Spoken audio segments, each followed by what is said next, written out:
Her name is Eliza Bennett, a 32-year-old woman from Asheville, North Carolina. She works as a freelance graphic designer, quiet by nature, but fierce when pushed too far. For the past 6 years, Eliza has been the silent backbone of her family. After her father lost his job and her mother's health declined, Eliza stepped in without being asked to cover the mortgage on the house she grew up in. Every month without fail, she sent money home. At first it felt like the right thing to do. She loved her family, and helping them was her way of staying connected, even though she had moved out and lived alone in a modest apartment across town. But over time, that connection began to feel more like a leash than a lifeline. The phone calls only came when bills were due. Her birthday was often forgotten. Her texts were read but not replied to, and still she paid. She told herself that love wasn't about keeping score, but deep down something felt off. Then came Christmas. Not just any Christmas, this was supposed to be the first holiday where Eliza wouldn't be alone. She had spent weeks preparing, wrapping small, thoughtful gifts for each family member, baking the cookies her mom used to make, even designing a custom holiday card she printed herself. She imagined warm hugs, maybe even a quiet thank you for all the years of support. But 2 days before Christmas, everything changed. She called her mother to confirm what time she should arrive. There was a pause on the other end of the line, followed by a strange, tight-lipped chuckle. "Oh, Eliza," her mother said slowly, "we weren't expecting you this year." At first, Eliza thought it was a joke, but the silence that followed was cold, final. Her mother continued explaining that her brother David and his wife had invited the family to their mountain cabin, and space was tight. There wasn't room for everyone, and besides, you always seem so busy anyway. That moment hit Eliza like a slap, not because of the change in plans, but because of what it revealed. She wasn't family anymore. She was the family ATM, a silent provider, a name on the mortgage, not on the guest list. Eliza didn't argue, she didn't cry. She simply hung up the phone, stared at the blinking lights on her tiny tree, and made a decision that would change everything. The next morning, she called the bank and canceled the automatic mortgage payment. Just like that. No warning, no explanation. If they didn't expect her for Christmas, they shouldn't expect her money either. What followed was a storm of voicemails, angry texts, and guilt-tripping messages. But Eliza didn't budge. And for the first time in years, she felt something she hadn't felt in a long, long time: freedom. What had started as a story about exclusion was quickly becoming a story about empowerment. This wasn't just about Christmas. It was about reclaiming her place, not at the dinner table, but in her own life. And Eliza was just getting started. Eliza spent Christmas Eve alone, not in sadness, but in quiet reflection. She lit candles, played her favorite jazz playlist, and sipped hot cocoa on the couch wrapped in a blanket that smelled faintly of cinnamon and pine. It wasn't the Christmas she had imagined, but it was hers. And for once, there was no tension in her chest, no anxious waiting for a message that wouldn't come, just peace. The next morning, she woke up to a flurry of missed calls. Her brother David, her mother, even her aunt, all asking if she had forgotten the payment.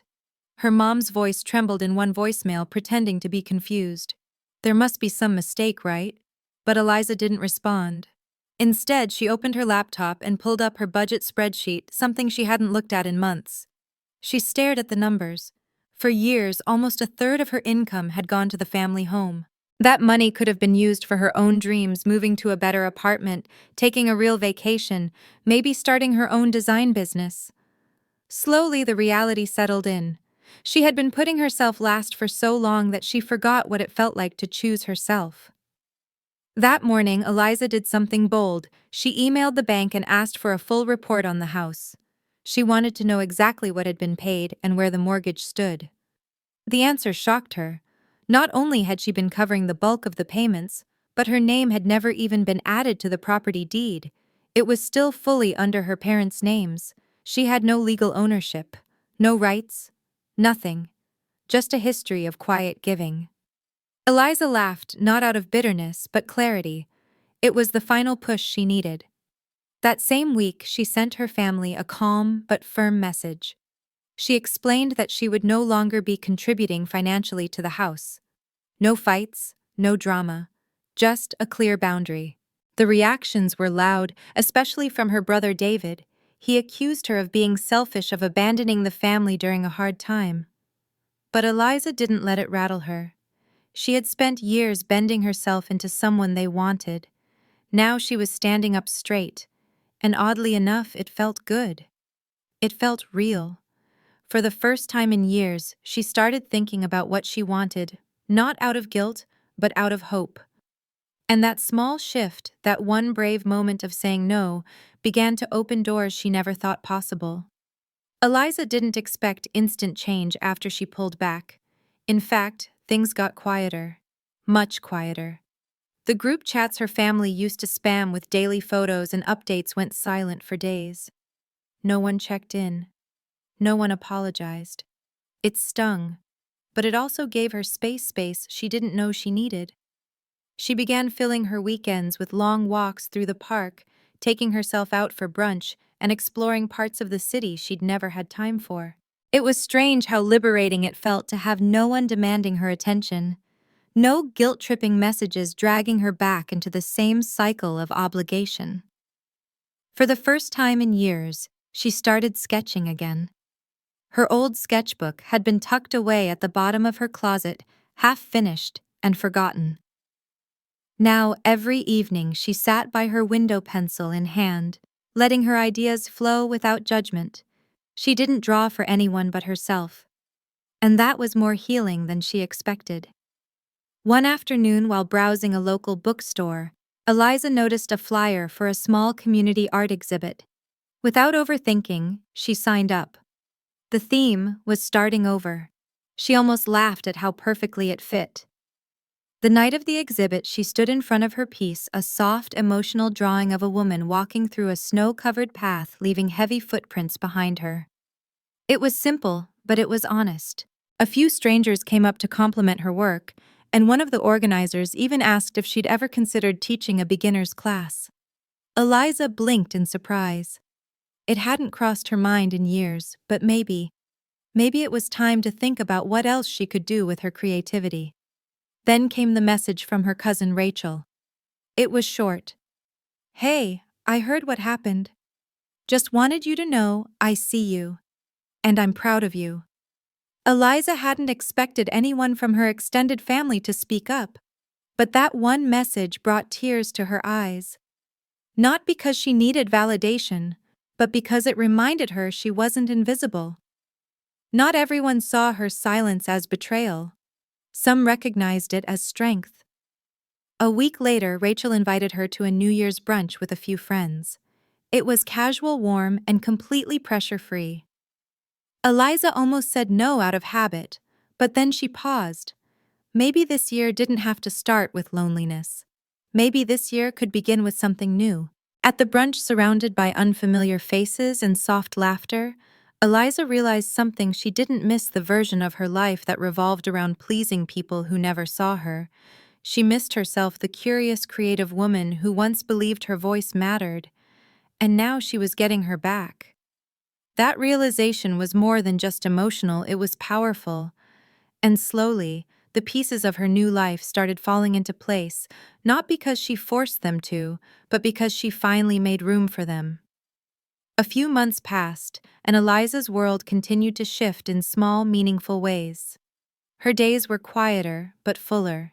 She no longer checked her phone every 5 minutes, dreading a message that would drain her energy. Instead, she began focusing on herself, on what felt nourishing, honest, and real. She took that art teaching opportunity and found herself guiding a group of beginners every Thursday evening. Most of them were older women, rediscovering their creativity and their laughter, their stories, their vulnerability. It reminded Eliza how much beauty there was in simply showing up as yourself. For once, she felt like she was part of something that gave back instead of taking. Then came the invitation, an email from her mother. The subject line read, "Family Easter Gathering." No apology, no explanation.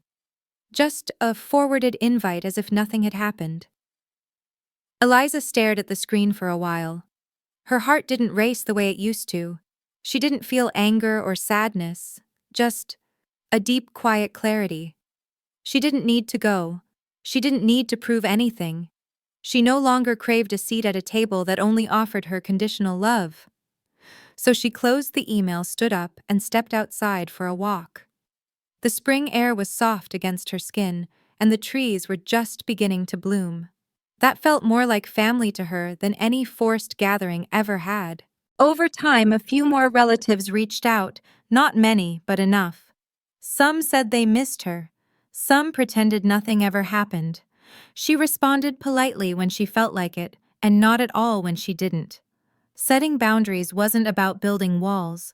It was about learning when to open the door and when to keep it shut.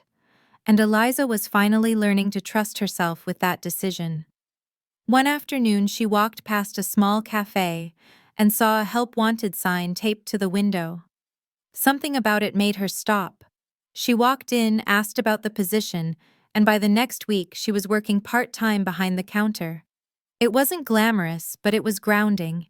She loved greeting regulars, learning their favorite drinks, and hearing little bits of their lives. It made her feel connected, real, and present. And that, more than anything, was what she had been missing all along. Not approval, not recognition, just the feeling of being part of something simple and true. By summer, Eliza no longer measured her worth by how many calls she got from her parents. She measured it in sunlight, in the laughter of her students, in the smell of fresh coffee at dawn, in the pages of her growing sketchbook. She wasn't healed completely. Maybe she never would be. But she was whole in a way that mattered. And for the first time in years, when she looked in the mirror, she didn't see someone holding everything together for others. She saw a woman who finally chose herself. And that choice, it changed everything. One evening, as Eliza was closing up the cafe, a familiar voice called her name. She turned around and saw her younger cousin Ava standing by the door, fidgeting with her keys. They hadn't spoken in years. Ava had always been quiet at family events, always watching from the sidelines. But tonight, she looked nervous, almost apologetic. She stepped inside, her voice low. "I didn't know if I should come," she said, "but I've been meaning to talk to you." Eliza offered her a seat and poured them both some tea from the leftover batch behind the counter. Ava hesitated before continuing. "What they did to you, it wasn't right. I know I didn't say anything back then. I was scared, but I saw everything. I just wanted you to know you weren't crazy." Eliza didn't realize how much those words would matter until she heard them. Not because they fixed anything, but because they reminded her she hadn't imagined it all. That quiet validation from someone who had seen it unfold was like a soft breeze through a room she thought had been locked forever. Ava admitted that she too had grown distant from the family. The constant pressure, the favoritism, the manipulation, it had worn her down. "You walking away gave me permission to do the same," she said, her voice shaking a little. They talked for hours that night. Not about revenge, not about blame. Just honesty. Two women who had been shaped by the same house, but were learning how to live outside of it.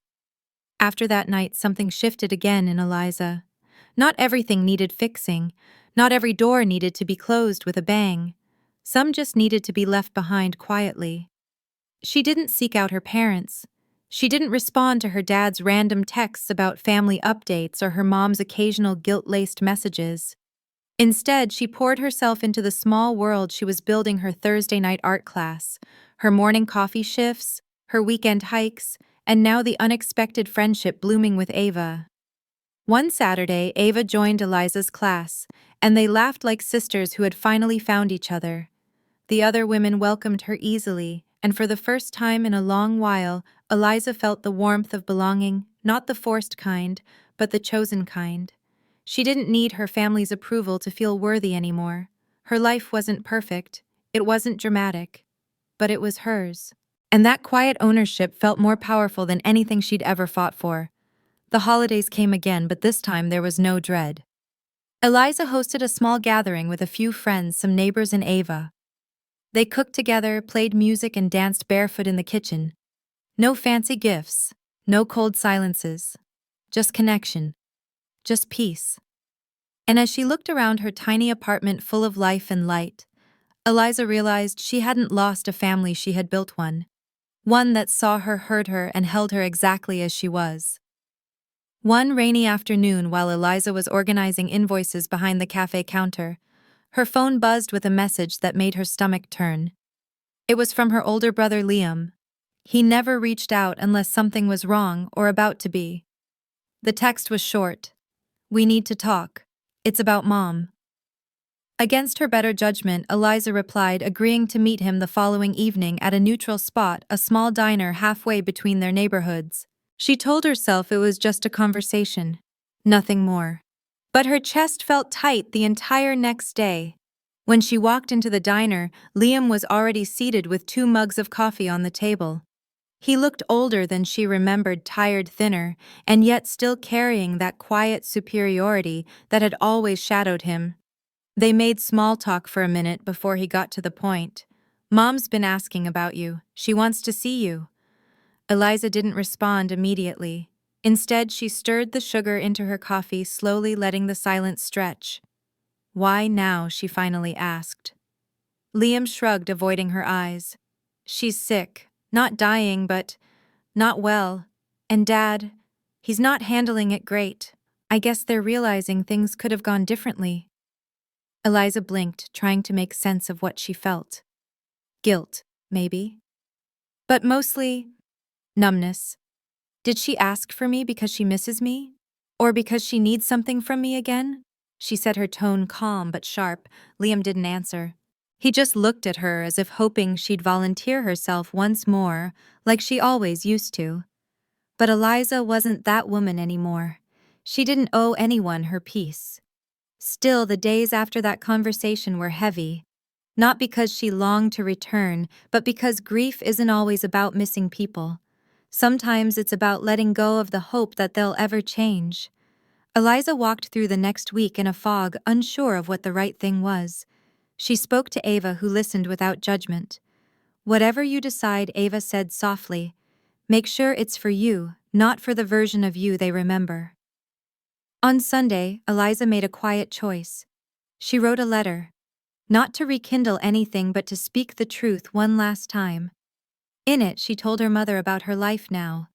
The cafe, the friendships, the quiet holidays, the healing. She wrote not to accuse, but to explain why she couldn't go back. She ended the letter with a simple line, "I hope you find peace. I've finally found mine." She didn't mail it right away. She placed it in a drawer and went for a walk. The city was calm after a light drizzle. Kids splashed in puddles. A street musician played soft jazz near the corner. Everything felt beautifully ordinary. And for the first time, Eliza didn't feel like something was missing. She wasn't waiting for approval. She wasn't rehearsing conversations in her head. She was just living. A few weeks later, she mailed the letter. Not because she expected a response, but because it felt like the closing of a chapter. And that was enough. Spring arrived quietly. The cafe filled with fresh flowers and longer days. Ava started helping on weekends, and customers loved her warmth. Eliza began hosting small community nights, poetry readings, art shows, and open mics. Her life wasn't glamorous, but it was full of color, laughter, and choice. That was the word that mattered most to her now. Choice.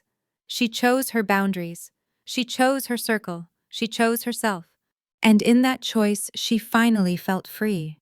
And so Eliza's story comes to a quiet but powerful close, not with a dramatic confrontation or a grand gesture, but with a simple, brave choice to walk away from pain and choose peace instead. Over the course of this journey, we saw her give selflessly to a family that never truly valued her. We watched her pour years of love, energy, and money into the people she hoped would finally see her, only to be met with rejection when she needed them most. But instead of letting that pain define her, Eliza slowly began to build something of her own, a life rooted in honesty, in community, in self-worth. At its core, this story isn't just about family betrayal. It's about reclaiming your voice when it's been drowned out. It's about understanding that walking away isn't weakness, it's strength. It's about realizing that you don't have to keep proving your worth to people who refuse to see it. Eliza's journey reminds us that sometimes the most powerful form of healing doesn't come from reconciliation, but from acceptance and release. If you've ever felt overlooked, dismissed, or used by the very people who were supposed to love you unconditionally, let this story be a gentle reminder: you're not alone. And you're not powerless. You have every right to set boundaries, to protect your peace, and to create a life that reflects your values, not their expectations. So take a deep breath. Reflect on what you've seen today. And if there's a part of you that's still waiting for someone's permission to move on, let this be it. You don't need anyone's approval to begin again. Your healing, your joy, your freedom, it all starts with a choice. And just like Eliza, you're allowed to make that choice for yourself. Thank you for watching. If this story resonated with you, don't forget to like, share, and subscribe. You never know who might need to hear it too.